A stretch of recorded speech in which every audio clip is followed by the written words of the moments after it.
Hello, this is Dr. Mark Rohde, and I'm a psychologist who commonly works with recovery-related issues.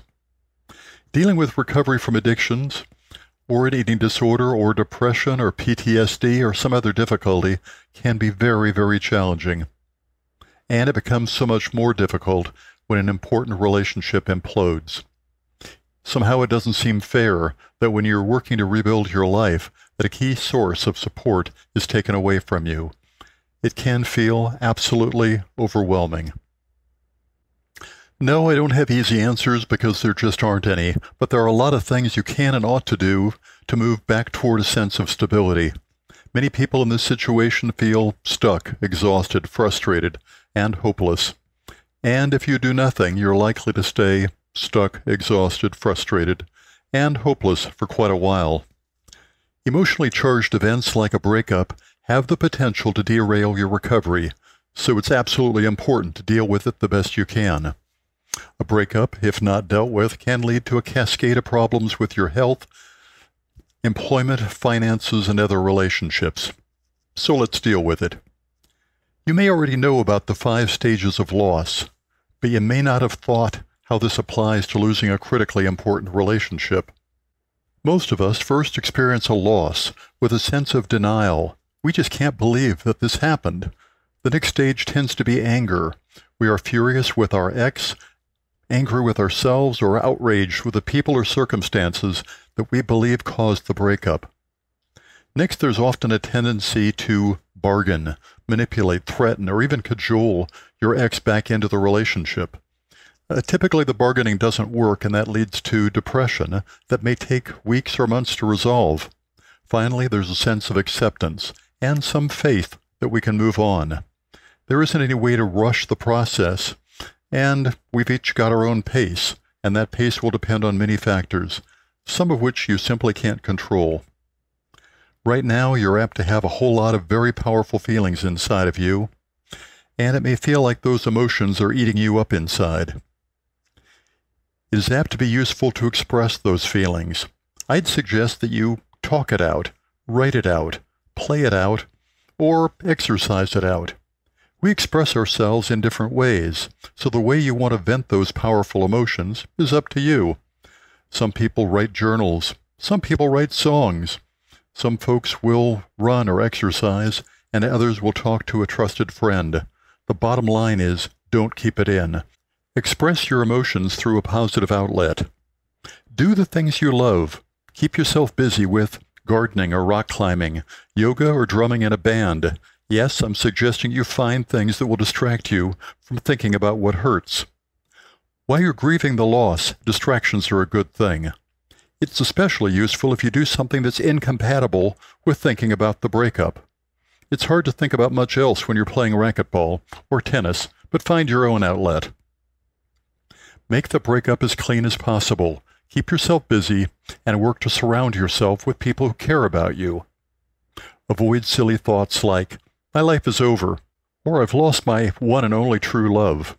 It's highly likely they had a life before this relationship, and with 7.5 billion people on the planet, you probably have a few options.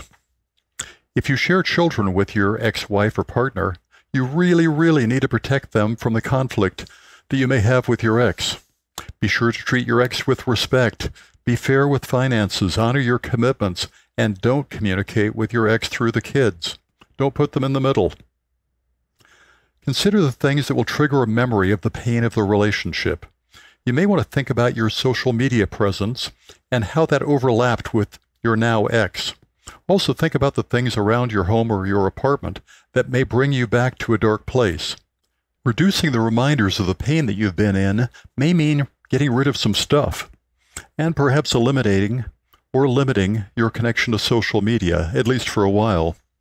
During the first week after a serious breakup, you may want to call in sick to work, or plan to work from home for a day or two. Now, don't take this to an extreme. If you're home for more than a couple of days, you're likely to become isolated, and that would be a very bad thing. Be sure to get out of bed, eat, take care of personal hygiene, and open the drapes. One or both partners sometimes suggest that they can be just friends, But this is typically a strategy on the part of the person who initiated the breakup to minimize the hurt that they've caused. If you've been on the receiving end of the breakup, you may want to accept the just friends idea as a path to rebuild the relationship. Most typically doing so just feels like pouring salt on the wound, and it simply extends the period of pain. It just doesn't work very well. You may want to use the experience to find out more about yourself and how you want to relate to others. There will be a next time.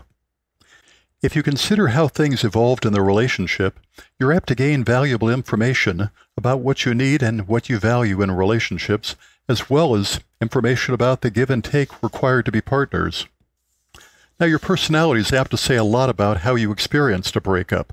People who have a sense of optimism and feel relatively secure are more likely to move more quickly through the stages of grief or loss, while those who tend to be less secure are more likely to want to hold on to a challenging relationship and are more often to inaccurately blame themselves for the breakup. This notion of blame is kind of an interesting one, and I wonder why we have to think of it as being one or the other partner who is somehow responsible for the end of the relationship.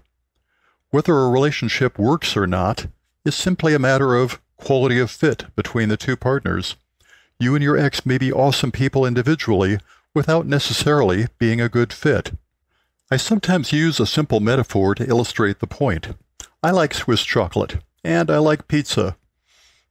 But I don't necessarily want Swiss chocolate on my pizza because the two just don't fit together. Move on. Avoid blaming. Now is the time you need to be especially careful regarding your recovery because you are vulnerable. And you may feel like doing those things you've done in the past to handle unhappiness. If you're feeling bad now, just imagine how much worse you'll feel if you lose the progress you've made in recovery. If you're really stuck, an appointment with a psychologist may be helpful. Be patient with yourself and be patient with the process. Life will get better. Now go take care of yourself, and thanks for listening.